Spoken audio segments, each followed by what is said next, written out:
Hello, Pete. Good morning. Early 9:45 on a Monday. Normally, not the kind of time that I would run comic book investment chat, but guess what? Why am I doing this today? It's a holiday and the stock market is closed. Normally, right now, 9:45, the market just opened and things are fast and furious in the stock market, but not today.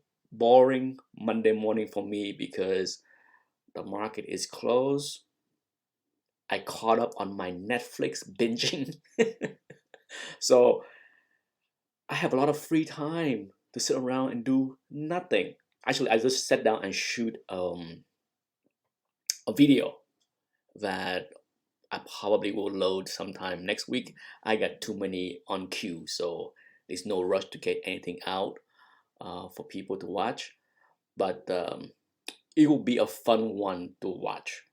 Uh, it will be a fun series to make and to watch. Hello, Captain Comics. But some housekeeping before I continue.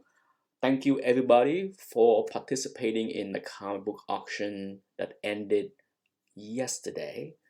And double thank you for most people that paid right away. Big kudos to that. And because the post office is closed today, just want to show you the 5 package that already been packed and ready to go to the post office first thing tomorrow. So yes, hello Thomas Churchill. Um, so yeah, hopefully this week I will sit down and grade the next batch of books that I plan to auction off last week of February. So that's my big duty. Maybe later today after lunch. My son is home. There's no school either. He's still sleeping. He's sleeping late today. Um, but so hopefully I will get that part done. So if I can get the video, the grading done for those books and the video shot for those, then I will launch the auction this weekend and have it end at the end of February as planned. If not, it's gonna be maybe a week after and end the first week of March. But that's the plan. The plan is to get to that part, and then after that, I might take a little pause. Hello, Jim Botram. Because it's a lot of work. Anyone that understand anything about selling, shipping, packing, collecting money, all that stuff, it's a chore.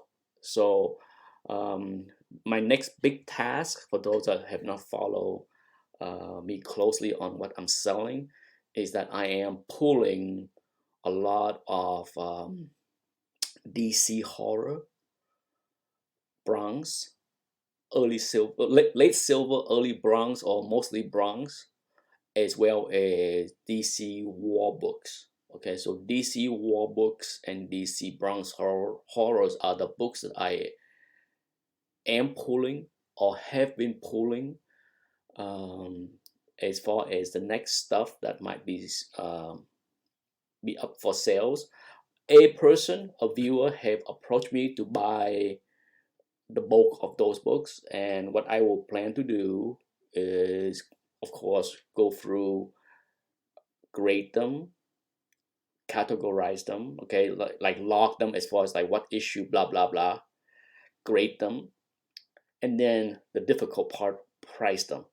One reason why I do what I have done so far uh, in the last 2 months is that a lot of time I don't really.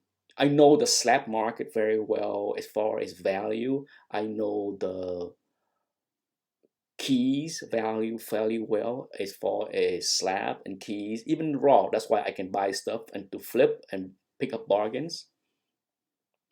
Happy Family Day, yes. Greeting from Michigan. Hello, Jack B.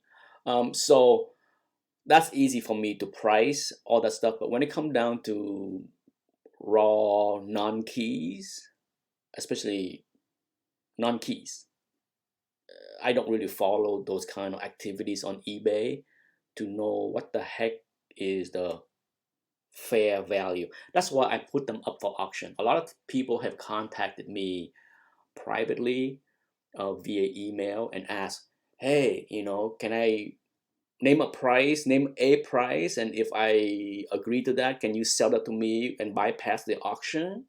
I have gotten quite a few of those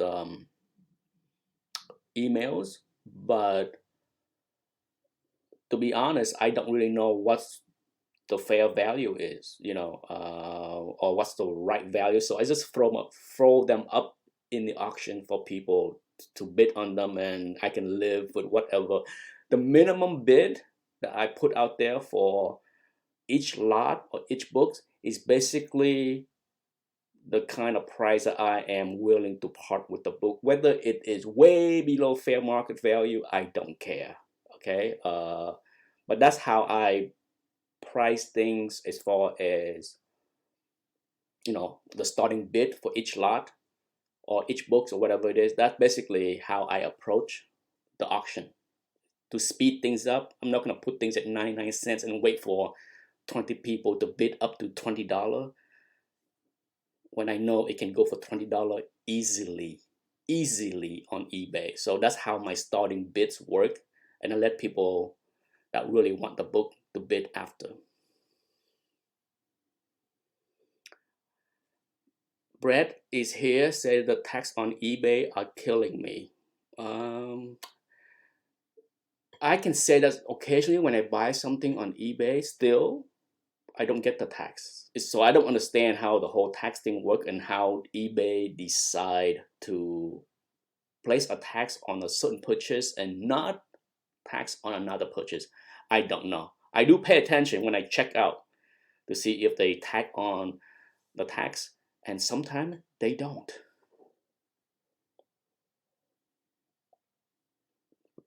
Shipping, yes, TH Comics is in Canada, correct? Canadian is expensive. Oh my god. Um, and as bad as Canadian shipping is, it is still cheap compared to the rest of the world. Okay, as bad as Canadians get for eBay shopping or comic book shopping, I'm telling you, you'd be stunned at the prices of shipping to other country. I got a viewer recently that was interested in bidding on a bunch of books, and he asked me, "Okay, can you tell me what the cost is to ship a book, two books, three books, or whatever it is?" And I looked it up. It was to South Africa, and holy cow, uh, the cost is double. But I understand, you're talking about flying halfway around the world, but still, it makes zero sense to even collect comic books, really, sadly, when it costs you at the minimum $35 to ship one book. Yeah, that's how much it costs. It's like $35 to ship one raw book that weighed like 8 ounces. Insane. Okay, so yeah, when I see that kind, I'm like, dude, I'm so sorry. One book, $35, and if you go to like three books, it become like $60 or 55. Yeah, insane, absolutely insane.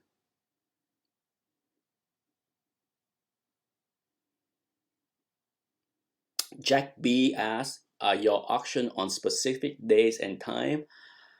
Um, Pretty much. I always end the auction usually on a Saturday or a Sunday, 1 p.m. Eastern time.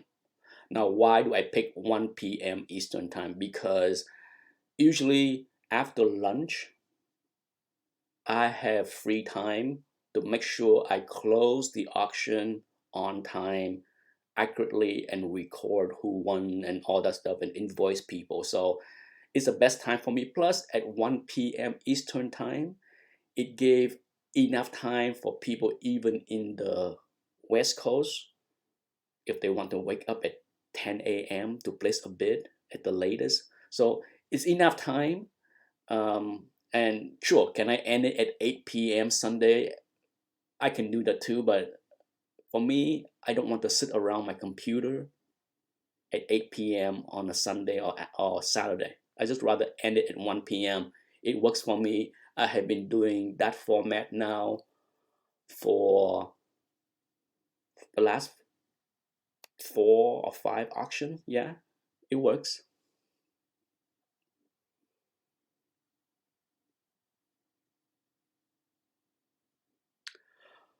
Um, let's see who else is here. Oh, Biggie Shack is here. Hello, Biggie Shack. Beck the Snake is here as well. Okay, so this is a comic book investment chat. So I want to talk a little bit about investment. Usually, I try to compare and analyze the way the comic book investment hobby is compared to the stock market. Hello, John. Um, I appeared on a podcast live chat with another YouTuber last week, Comic Book Wars. They invite me on there, and I touch on one topic slightly that after the chat I felt I should elaborate. Oh wow, Jack B, you're too generous, my friend. Not every day that somebody give me any kind of super chat. So thank you. But I want to elaborate on a topic that I touched on during that chat at Comic Book Wars. I talk about buying slab and selling slab higher during the boom market that we had in prior to 2018.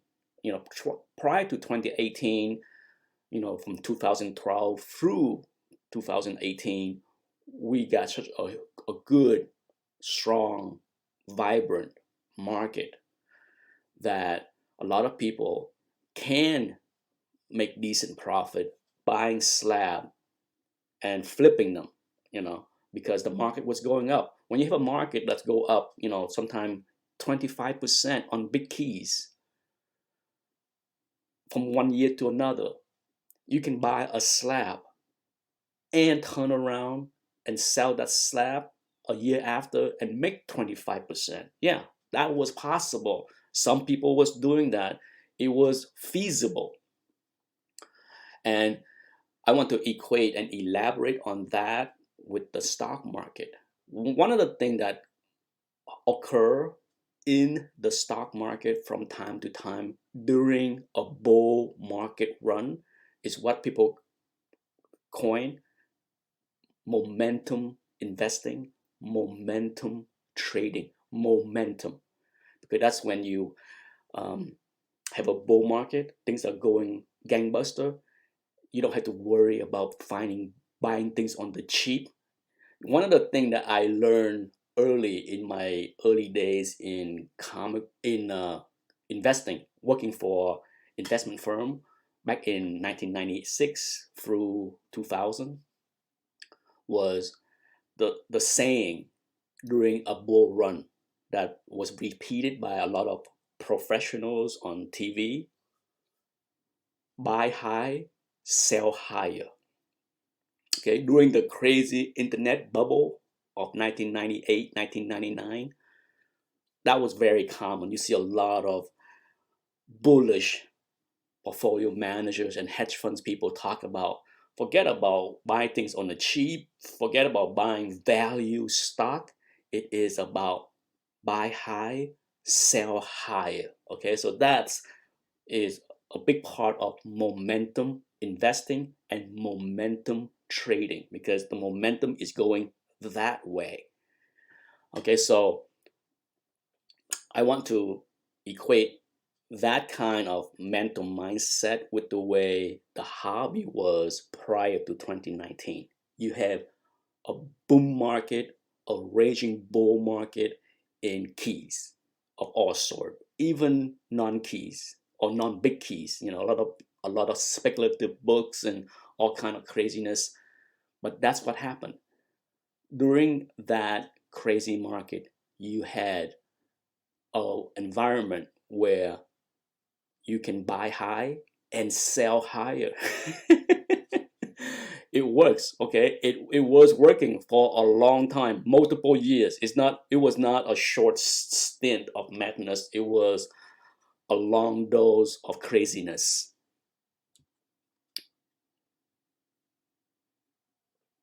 Indeed, Biggie Shaq, it takes money to make money. I have said that and repeat that many, many times on my channel.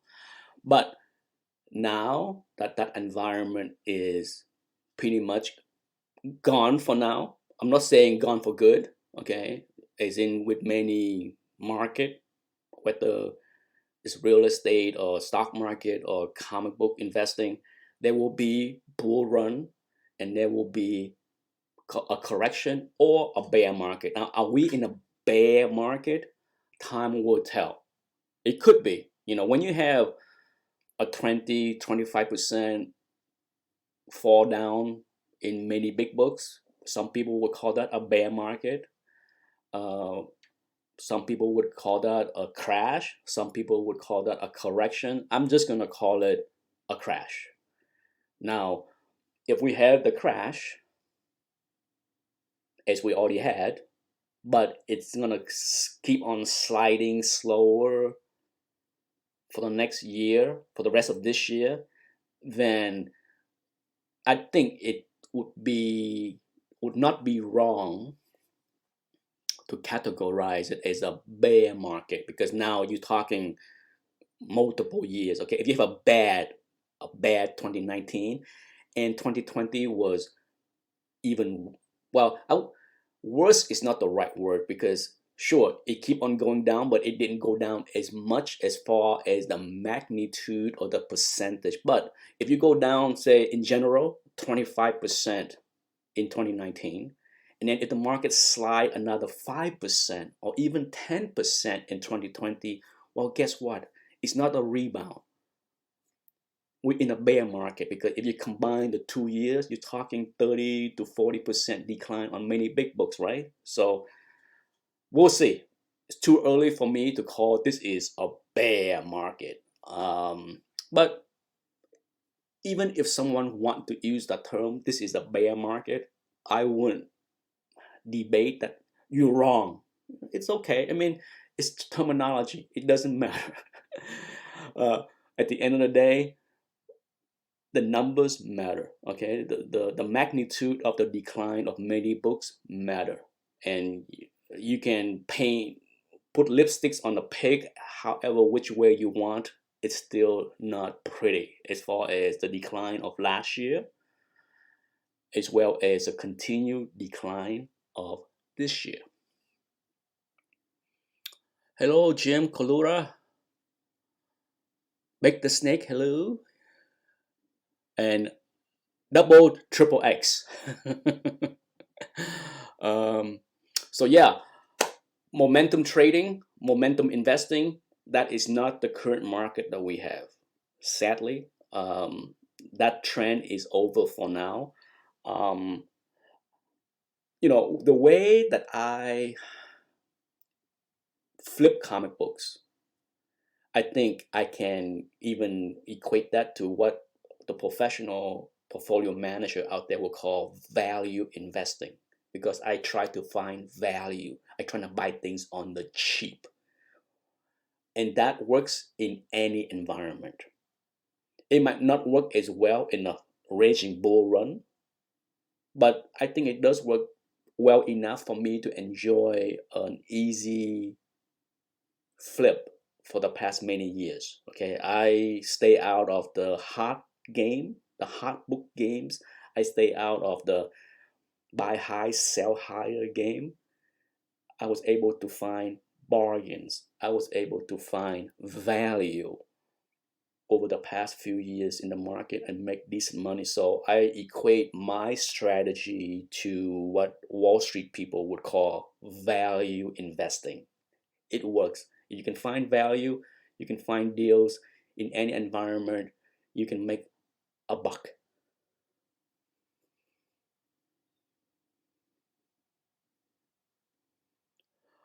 Immortal Biggie Shack said, going to grab a DC Ghost One, the skeleton marriage cover. Yes, tough books. Tough book to find in high grades. Took me forever to find. I think my copy is maybe an 8.5. I don't think my copy is even a 9, but it took me a long, long, long time. It's a beautiful cover. I believe it was a Nick Cardy cover.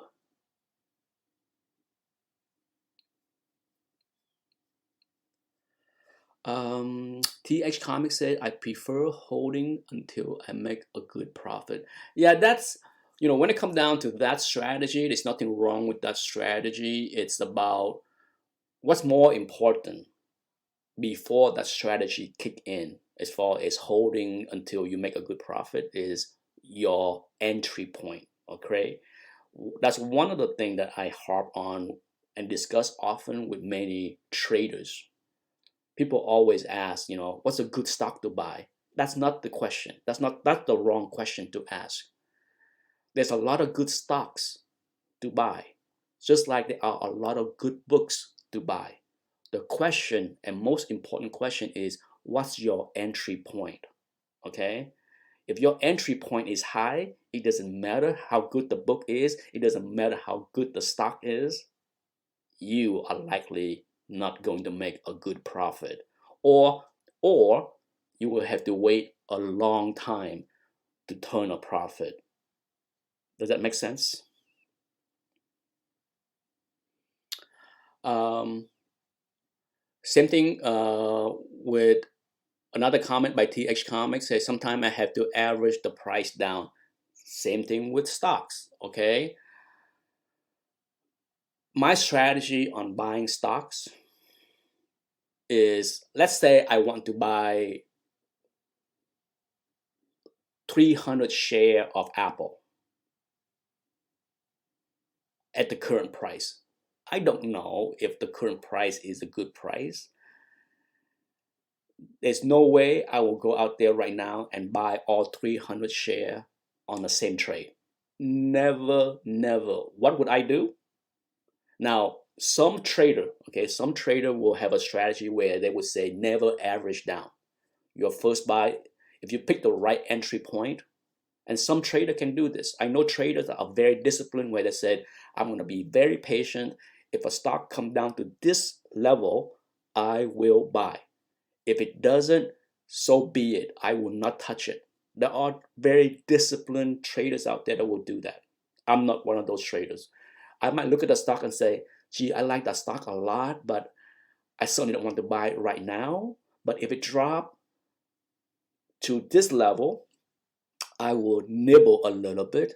Now, if I want to buy 300 share, what would I do? Would I buy 200 as my first trade? Heck no. I would put in, say, 50. I would buy 50 share at the first trade. Okay? And sometime that was it. The stock took off and I missed out on making money on potentially another 250 share. There are many, many situations where I bought 50 thinking that I will have a chance to add lower. Didn't happen. But at least I got in a small position and boom, I make money on the 50. Sometimes I buy 50 and guess what? Sometimes even on the same day, something bad happened and the stock dropped 5%. I'm like, dang it. Guess what? That's when it's time to average down. Maybe tomorrow, maybe the next week, whenever. But the next trade likely will be bigger. So my first buy would be 50. The next buy lower, I might buy 100. Okay, so does that make sense? At least that's my strategy. But like I said, it all depends on the stock, depend on the reason why the stock dropped, all that stuff. But always, my first trade in any position is the smallest. Dip my toes in a position slowly.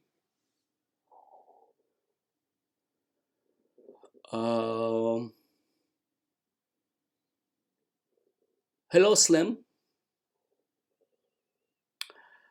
Sif AF asked me, would you buy Funker stock right now that it is down? For those that follow my video, I did take a small position exactly at $8.50. You know where the stock is right now. I am in the money already. Now it's a very small position. Go back to the previous example I talked about. If I want to take a position of say 500 share in Funko to gamble to have fun because it's not the kind of company I like to invest in. I don't believe in the company long term. I don't care. I'm just here to make a quick buck. So yeah, my first trade is not 500 shares. It's something less, but I got in and I got enough money profit right now to buy myself a steak dinner.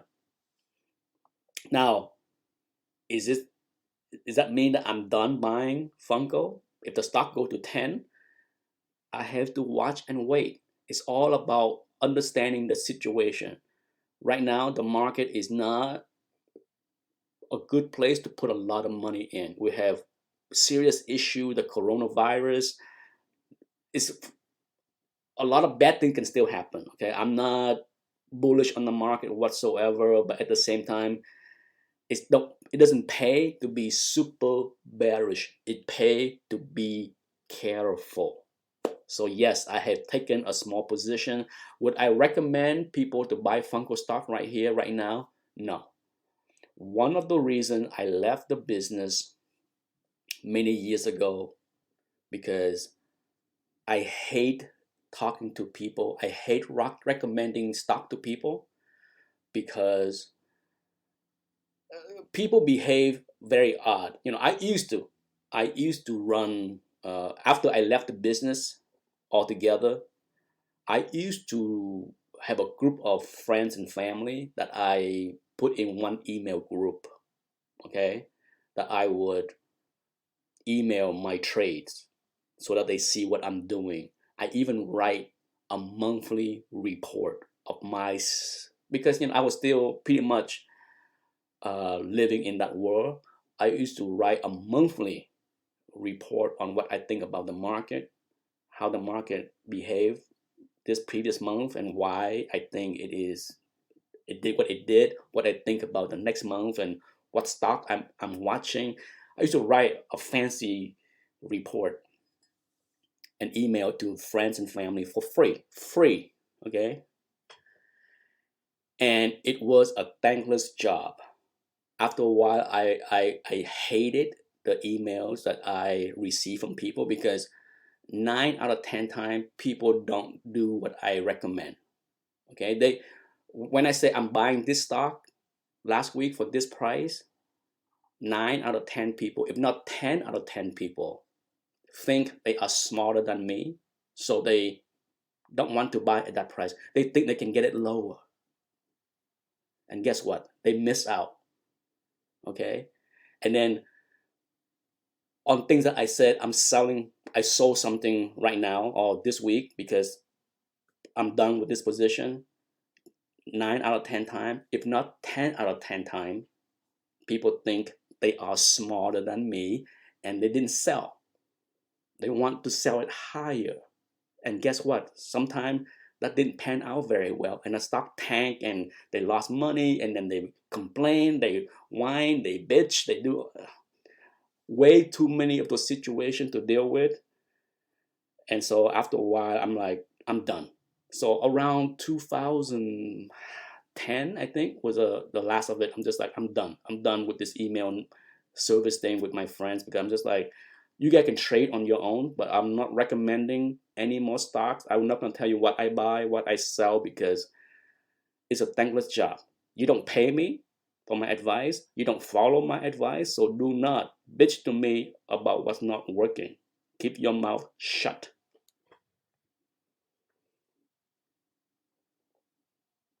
So yeah, I bought it for myself, a very small position as far as entry point. If I feel that the market is, if I feel that the market does not have the threat of the coronavirus and economic impacts, all that stuff, that stuff need to simmer down, need to get under control. Okay, I do not need to see the increasing counts of people getting sick, the increasing death tolls. I don't need to see that. we do not need to see China completely locked down for weeks and weeks and weeks and think that it's not hurtful for the world economy. So I need to see that stop as far as the spread. If that's over, if that's behind us, and I see strength in consumer excitement for Baby Yoda or whatever next Marvel craze is, then hey, if I bought Funko stock at $8.50, regardless if I don't believe in the company long term, regardless if I believe that it's a fad that will never last, I don't care. I care for the near term, 6 months, 9 months down the road. If I see a huge excitement for demand for Funko, well, guess what? It's not going to stop at 10. It probably can go much higher than 10 or 12, right? So would I add more at 9.50, at 10 or 11? Why not? If a year from now it can be 20, right? So unlike a lot of people, I don't mind taking a small position. I don't mind adding later at a higher price if the situation call for. It's all about the entry point, okay? Entry point and expectation. You got to have that thing set in your mind when you enter a trade. It's not about buying and hoping. Is not the formula for success in the stock market. No.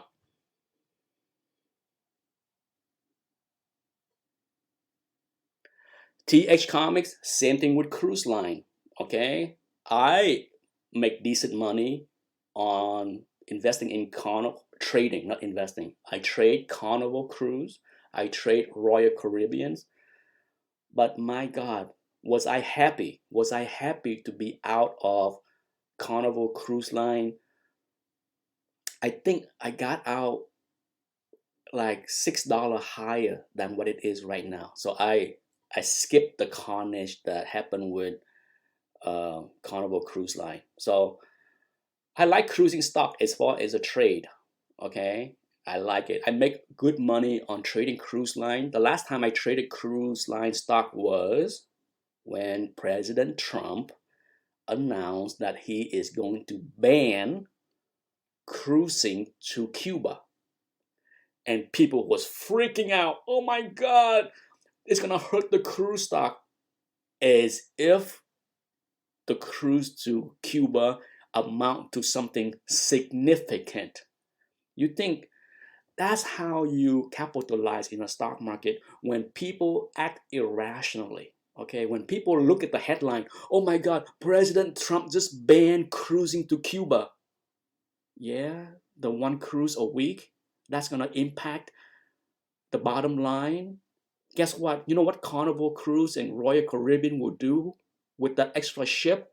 They're just gonna move it to Florida to cruise to the Caribbean or Bahama or something, right? It's nonsense. But I as a stock trader love those kind of headlines, those negative headlines when people are freaking out. Go ahead and freak. Sell your stock 10% lower so I can get in.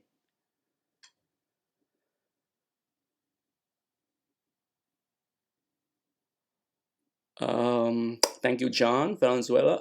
As far as your question, I saw a question earlier about Adventure Comics 317. It's rare.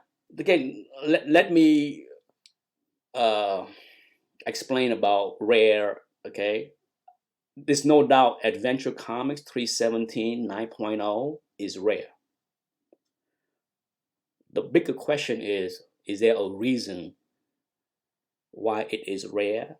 Sometimes rare because there's only a few books in the census equal not that much demands. Okay, so don't look at the census in a vacuum. Don't look at the census and say there's only 5 copies of this. It's rare.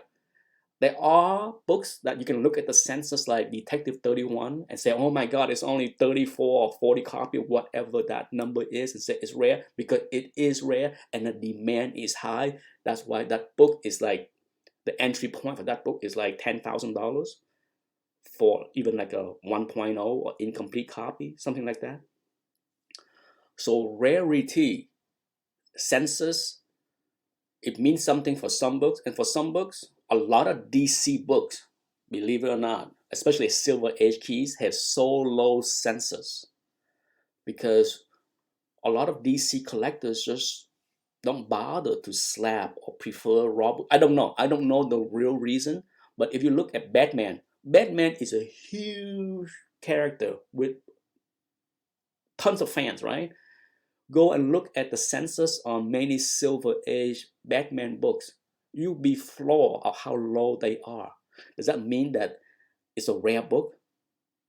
No. It just means that a lot of people don't care to slap the books because the demand for the slab, for that title, for those books, is just not there. For if the demands are there, demands drive the census. I talked about this in other videos before. It's usually the demands that drive the census. If you look at the way the census on many books, many hot books blow up, guess what? Nobody cares about many books until the movie news or whatever. And then the census blow up from like 30 copies to 600 copies.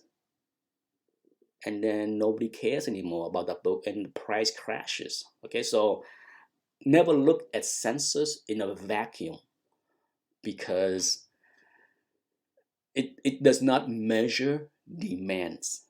Does that make sense? Yes.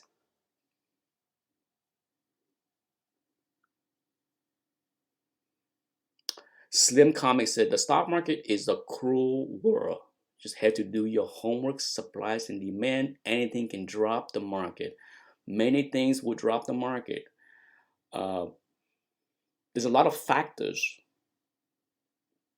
that can drop the market. You know, I mean, my biggest pain trade that I had to experience uh, this past month is my exposure to oil. Okay, I mean, I have position in oil company and oil related businesses. Surely the problem in China hurt demands.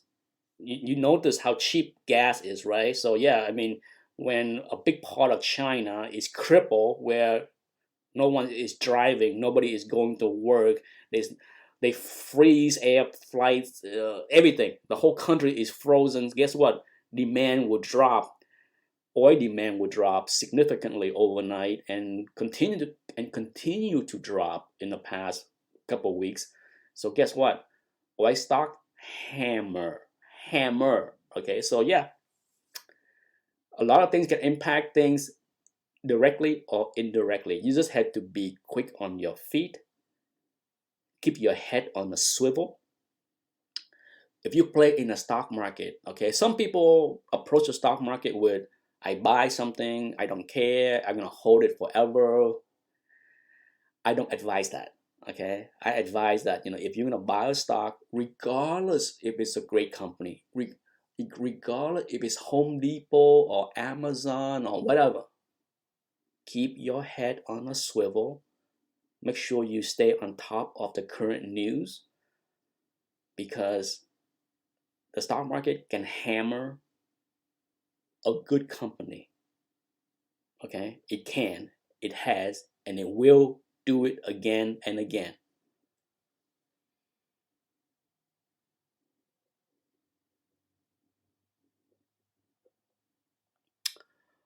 Um, Mr. Freeze first appearance was hot and Spike, no doubt. Pretty sure it came down to. Oh yeah, I mean, if you look at the DC Silver Age books, you know, whether it's Mr. Freeze, I already showed that in my auction recap or market report. I think at least on one or two of those video, I show how poorly those Silver Age books, DC Silver Age key, whether it's the first Supergirl or that kind of golden age, right? But first Poison Ivy, you name it, it's weak. There is no trying to paint something pretty by saying thing that's not true. They went down, most of them, by a lot.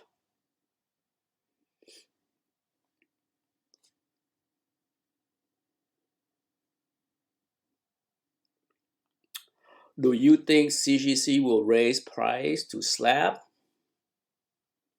Um, I don't know. Eventually they will. Eventually, it's just like everything else in life. Most company will raise price. They will use any kind of excuses to raise price, and you're not gonna see price cut.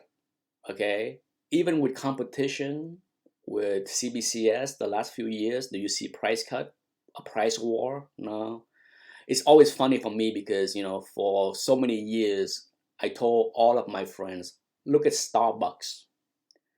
Starbucks have used the excuse of higher coffee prices to raise prices so many times. If you follow Starbucks, the stock, the company, I'm sure you can pinpoint at least half a dozen situations in the past decade where they raise price and use the price of coffee as the reason why they have to raise price. Complete bollocks. Okay? You know why? Because as with many commodities, if you follow commodities, the price of coffee go up and down and up and down and up and down. Has Starbucks ever cut prices when the price of coffee go down? Ever? Of course not. They will use that reason, that nonsense, to raise the price by 25 cents a cup or whatever it is whenever they want to make more money to satisfy Wall Street. A good tactics. Consumer is just too damn stupid to understand simple math. Raising price because coffee is up. You buy that? I don't. You know, as a consumer, I understand the business enough, but I'm not blind to common sense and facts. Okay, so keep that in mind. If you don't agree, if you don't know what I'm talking about, go look at the price of coffee over the past 15 years and see how up and down it is, and go back and see how many times Starbucks raised prices because coffee price is up. They don't lower prices when coffee price is down. Hello, man cave. Collectible. Oh, just look at the time. Oh, it's already 10:30 almost. So 15 minutes to go before I had to think about what's for lunch. Yeah, one of those lazy day. So yes, I do think CGC will raise price. When? I don't know. I wouldn't be surprised if CBCS raise prices. That you will see if one of them take the move. If either company make a move of raising prices, the other one will follow. Because why not? Has people stopped submitting to CGC because they raised prices in the past 20 years? Has anybody said, oh, that's it. They raised the slabbing fee from $18 for modern to 20. I'm done. Has anybody? So guess what? It's a moot point whether they raise price or not. If they do, it won't stop the consumer anytime soon. I don't see it happening. Man Cave said he does not drink coffee. Slim Comics said Starbucks has one of the biggest store in Chicago. Expensive, yes. It's kudos to Starbucks. Okay, kudos to Starbucks because I grew up, of course, for many people, we grew up on cheap Dunkin' Donuts. Okay, I told my son, I I used to be able to go to Dunkin' Donuts, get two donuts and a large coffee, regular with cream and sugar, for $1.99 or even lower. I can't remember the exact price, but I told him it was under $2 for two donuts and a big coffee, big one, venti size. Okay. Now, what can you get for $2? A bagel, a donut. Oh my God, it's insane. Yeah, that's called inflation and everything else. So would they ever raise prices? Absolutely. It's not if, it's a matter of when. And when that happen, most likely would be in the 10% range. That I can see CGC bump everything up by 10% within the next 2 years. Yes, you heard it here first. Easily, yeah. Man Cave Comics. My God, we have Man Cave Collectibles and now Man Cave Comics. Yeah, there's a lot of Man Cave here. Oh, speaking of Man Cave, you notice that I switched the film poster behind me. Um, they are over there. They were basically I have 9 film poster all over the room, and I keep them in the same spot for the past 2 years. Yeah, 2 years. But some people was complaining that not that this helped. Okay, I doubt that by just switching the 3 poster back there, people would say, "Oh, now he got the right background and things are sweet looking and it's no longer bland." Guess what? It's still bland.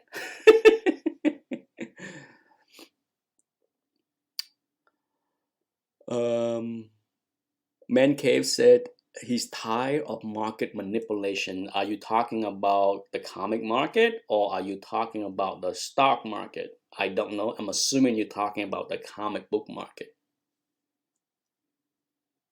The artist formerly known as Hey Mike is here. I just passed on a Batman 227 CBCS 5.5 because someone had written 10 cents on it for a garage sales. It was $200. My brain could decide if it was a good deal or not. Did I messed up?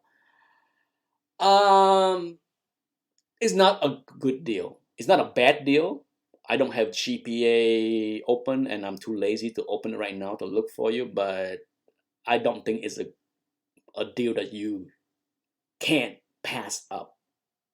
Okay, from my understanding of the value of that book, it's not a good deal, it's not expensive, but if the eyesore on the book bothers you, it would never stop bothering you, in my opinion. You know, I'm different.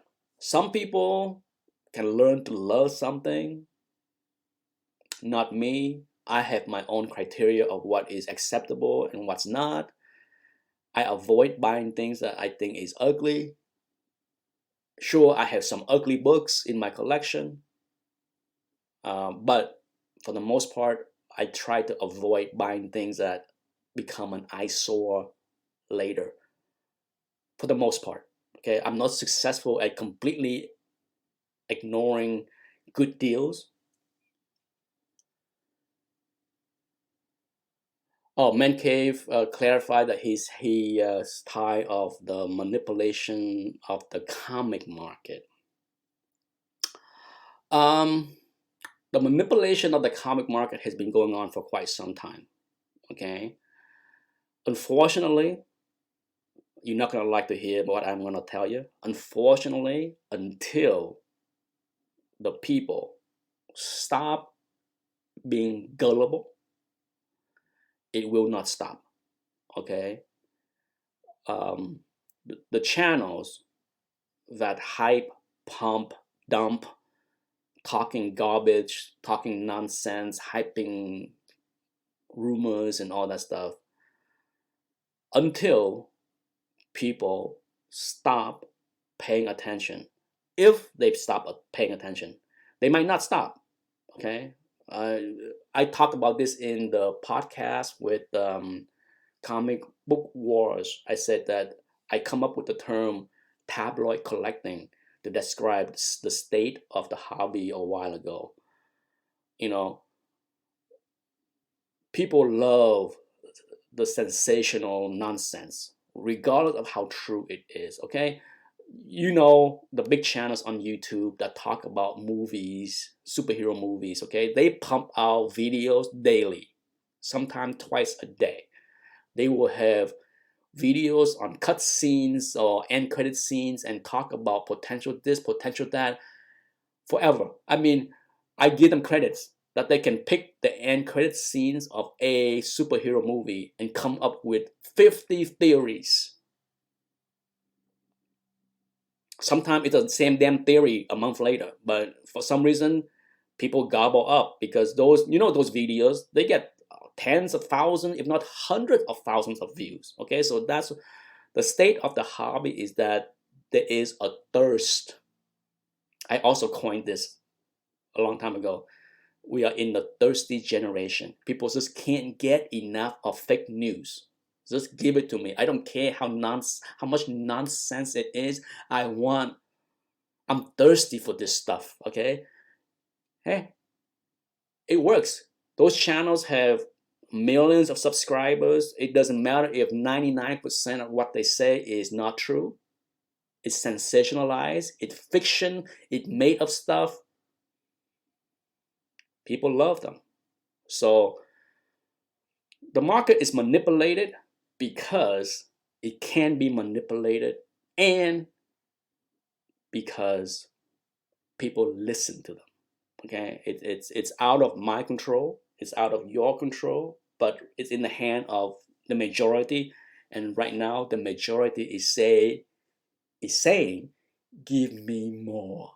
I can't get enough of this stuff." It is what it is.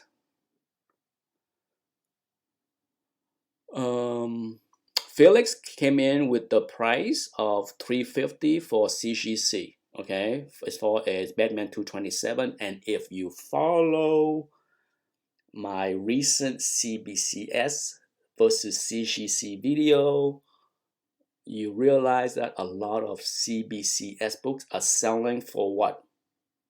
30 to 50% below CGC price. Yeah.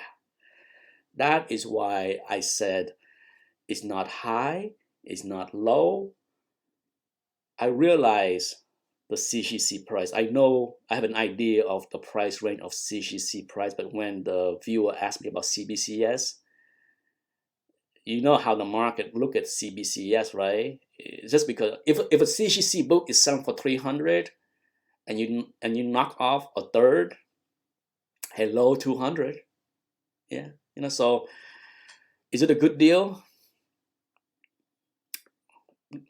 Obviously, the person that asks you 200 for that book is willing to take a third or more, 40% less than a CGC copy. I hear this all the time before I go. I hear this all the time. Oh, buy CBCS because that's a bargain. My question is, it's not about is CBCS a bargain. My question is, who is willing to give away 30 to 50% bargain? Who? Well, obviously a lot of people, right? There's a lot of people out there that don't care. I don't care about CGC. I hate CGC. They are money grabbing a-hole. They are this and that. And CBCS is not money grabbing. Oh, the nonsense, bias nonsense. Okay, if you hate CGC for whatever reason, and you're willing to sell something at 35 to 50% less, so be it. The buyers wins. So congratulations to people that buy the CBCA, that buy those slabs. You get a bargain. Congratulations. As far as, it does not impact the CGC seller or buyer whatsoever, okay? The loyalty of both companies are very well defined, okay? The CGC people is not going to worry one bit. Oh my God, the CBCS slab is selling for X dollar less. Is that going to hurt? Guess what? People are willing to pay more for the CGC book. Be happy. You win. Okay? The only one that I question, like, are you okay with taking so much less money, is the people that submit the book to CBCS. Right now, I'm guessing the answer is yes. They don't care. They hate, they despise, their hatred for CGC, Trump, money. Good for you. If if that's if you're okay with getting 40% less money, that is. But don't but let's try not to use the a lot of CBCS seller then turn around and trying to justify they get less by saying, oh, CGC buys are stupid. You're overpaying for everything. Don't throw stone at the glass house. Yeah? Don't try to justify your whatever with that reasoning. You ain't that bright either. Okay, in my book. Wow, hello from Western Australia. Key comic market watch. Thank you. Yes. I'm sure what I just said offended some CBCS fanboy, but that's the truth. The truth is, I hear this all the time from CBCS fanboys. CGC buys are stupid. They are way overpaid for everything. How about using the same common sense? You are underpricing everything, huh? Yeah? You like less money? Is this a charity? I didn't know you were running a charity. Your buys appreciate the charity. Anyhow, I will end the chat shortly, and I'm going to check the chat one more time to make sure that I did not miss any pertinent questions. Sleepy Readers here. Hello, Damien. People want to believe in fantasies. Absolutely. People that collect comic books seem to not able to separate fiction and fantasy from reality. Crazy, right? It's crazy. The hobby is crazy. Okay, I can say this. I enjoy the hobby, but a big part of this hobby do not make a lot of sense for me. Okay, I appreciate the opportunities to make money in the hobby. Absolutely, I'm not a hypocrite. I talk about this many times on my channel. I like to collect comic books, but I like to collect money even more. So I'm blunt and honest about that. I'm not gonna masquerade about I love the book so much. No, I like money more.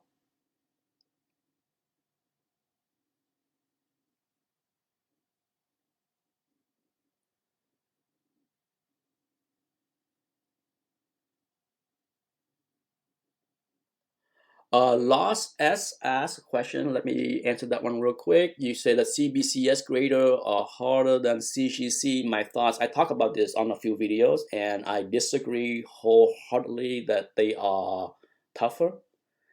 One thing that they are consistent at all companies, whether it's CGC, PGX, and CBCS, all three companies, one thing all three are consistent at is they are consistent at being inconsistent. That's the way it has been for 20 years at CGC. CBCS have plenty of slabs that are overgraded or undergraded, and the same can say with CGC. Okay, it's the same thing. If every CBCS book is tightly graded where you can get a great bump at CGC, why then is not everyone trample over each other to buy CBCS book to reslap at CGC? Yes, some people are doing that, but it's not in mass. Okay, if that was the case, back up the truck, let me put in $1 million. You go out there and you buy every single CBCS slab, and let's drive that U-Haul truck to CGC, slap them, and then flip them for 25% more money. Who's gonna turn down a chance to make 25% on $1 million? Easy money, guarantee money. Back up your mouth with that. Okay? Every time I hear people say those CBCS is strict, I'm like, back it up with your mouth and money. Okay? Money. Money money back up facts, not just this nonsense belief shit. It's shit. Uh hopefully that came across clear. Yeah. Anyhow, Sean Green as Avengers Annual 10 Raw VF. Uh, I do have a copy myself, to make it clear, and I'm too lazy to submit the book. It's I'm you know I'm not big on trying to chase after the movie hype. It's eventually I will sell the book. It's not a big deal. I I think the hype with the movies and the TV shows are definitely short-lived these days. These days, right? I mean, I can, when the news that Rogue or is gonna be right. Sure, you see a slew of activities on eBay. Yeah, you see a slew of them, but it's not like 50 copies flew off eBay that day, and then the next few days and the same kind of activities. It dies down pretty quickly, you know. So kudos to those that was at the right place at the right time to be able to capitalize on that. But um, my advice is if you have a copy and you want to sell, you missed the big window once already, right? So for now, if you're gonna slab it or if you want to sell it raw, just wait until the actual news. So far, it has been rumors, right? It's just been rumors and talk. Wait until the actual news and the casting. There will be another spike. You will have another opportunity to sell it higher than what it is right now. So if you want to sell and make some buck off Rogue first appearances, and you miss out the big spike at the beginning last week, just be patient in a few weeks or months. If the news is true, you will get another chance to sell. That's how I do it. Okay, a lot of time I don't get a chance to be at the right place to sell something on the spot, but that's okay. There will be a second chance and even a third chance. Just don't miss it the second time around.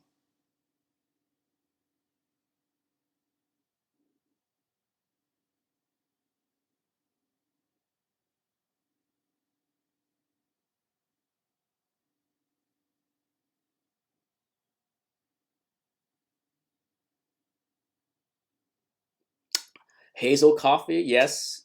Yeah, to me, Rogue. It's here's the thing with characters. Okay, I talk about this before I go. I just noticed it's 10:48 already. I run past the 1 hour already. Before I go, I want people to understand that there has been many very popular characters that the books did not go much higher, regardless of how popular that character is. Do I need to talk about Star Lord? Do I need to talk about Rocket Raccoon? Okay, I have shown comparison of the value of these books over time after the spike. Okay, they're not good investment whatsoever.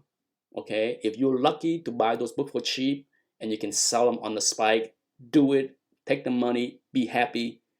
But I'm not in the business of recommending people to buy Rocket Raccoon first appearances 7 years ago and thinking that it's a pot of gold today. It's not. Okay, so regardless of how popular Rogue is going to be, or Ironclad, or whatever, I mean, it's like I said, there are news every day on the possible next big thing.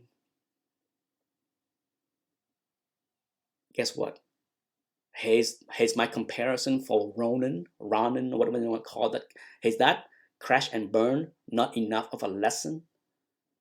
So I don't get it. To be honest with you, I don't get the mental mindset of the way the thirsty market is following many of these books, because they just can't get enough. It's just like, it doesn't matter what the facts bear out to be. It doesn't matter if I show you Ronan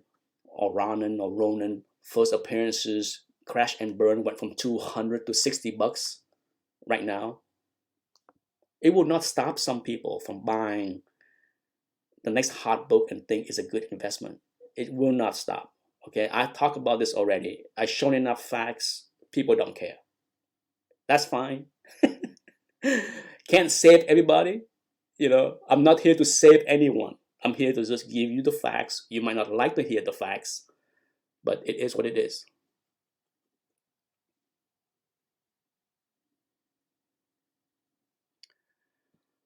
Yes, Gamora, you name it. There is so many. Okay, it's the plethora of characters that has been in the universe now, as far as the movie universe, is so many. And you know at some point, you know before I go, I'm gonna end this with one of my favorite saying. I don't think I coined this. I think other people have said it, but I'm just gonna repeat it. Okay, you're gonna run out of money before you run out of stupid. Okay, that's someone else has said this, and I remember hearing it, but it's very true. People will run out of money before they run out of stupid, because that's just the way the world works. I mean, you can tell someone a million times that it's not a good investment, it's not a good decision. They will do it until they have nothing left to do it with. Uh-huh. But that's it. Jesse Sweet, I'm the last person you want to hear what is a good buy right now. Okay, you know my mantra. Before I go, Jesse, my mantra is what? Anything is a good buy if you can buy it 30 to 40% below fair market value. There is no good buy paying retail. No such thing. This is not. Go back and listen to my previous first 20 minutes of this podcast. There is no such thing as buy high and sell higher in this market. Okay, so pick the bargain. Those are good buys. Later, people, time to get ready and think about what to make for lunch for the family. Bye bye.